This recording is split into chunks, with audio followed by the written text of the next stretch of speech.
Batman Arkham Asylum is probably one of the most important games in the 7th generation.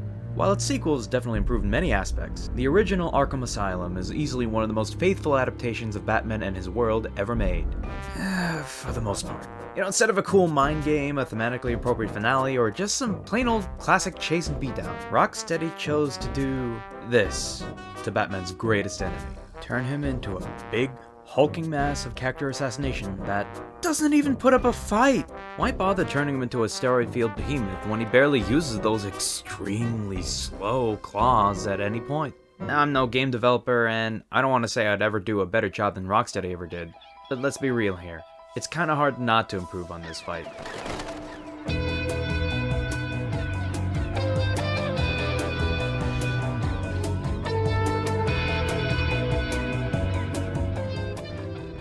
Long story short, Joker's whole plan in this game is to break back into Arkham Asylum to gain access to a super soldier serum called Titan from Bane's veins to create an army of mutant super soldiers to wreak havoc on Gotham. Batman finally gets to Joker after a long fight, but then Joker shoots Batman with a Titan formula to get him to turn into a monster.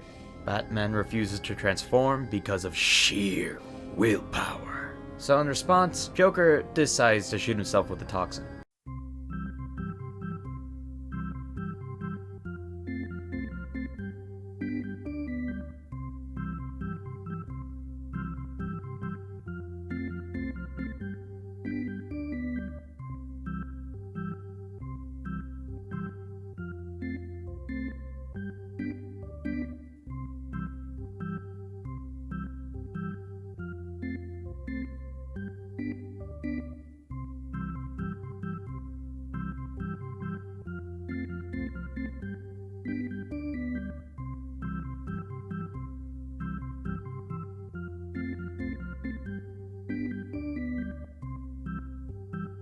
I can go all day about how Titan Joker is awful, but we're here to improve it.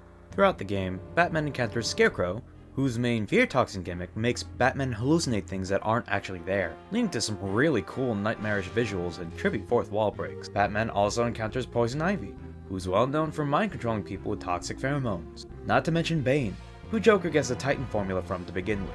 So with all this in mind, why not have the Joker use multiple different chemicals to make Batman hallucinate Jokerized versions of previous bosses? The best final boss fights in games test the player with everything they've ever learned, sometimes by having the final enemy copy techniques from previously defeated bosses. So by having Joker shoot Batman with the combined toxins, he's essentially making Batman fight the previous 3 main boss villains, except for Killer Croc. To start with, Batman is shot by the Venom, looks up at Joker, only to see him turn into a Bane-sized Titan monster, maybe with better hair.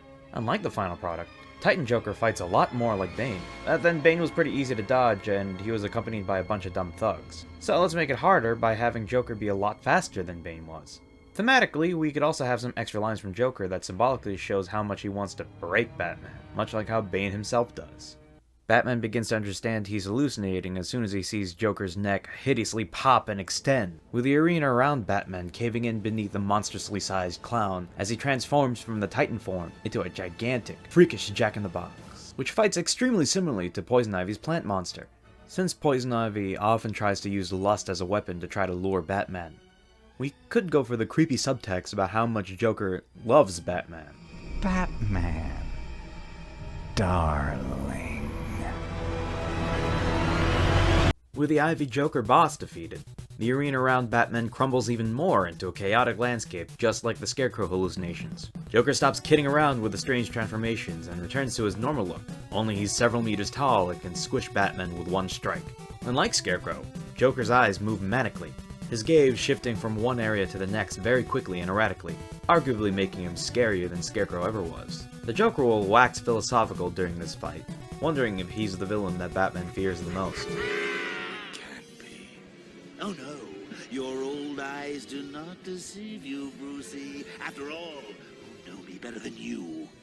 Once the metaphorical bat signal is shined on the giant Joker, the hallucination ends with Batman returning to the real world and proceeding to do his usual beatdown on the Joker. And while he doesn't turn into this ugly thing, he's still sick in Arkham City because of the various chemicals he already exposed himself to, leaving the major events of the Arkham series mostly unchanged. It was all a lie. There's nothing wrong with you. Nice of you to say. But you of all people should know there's plenty wrong with me.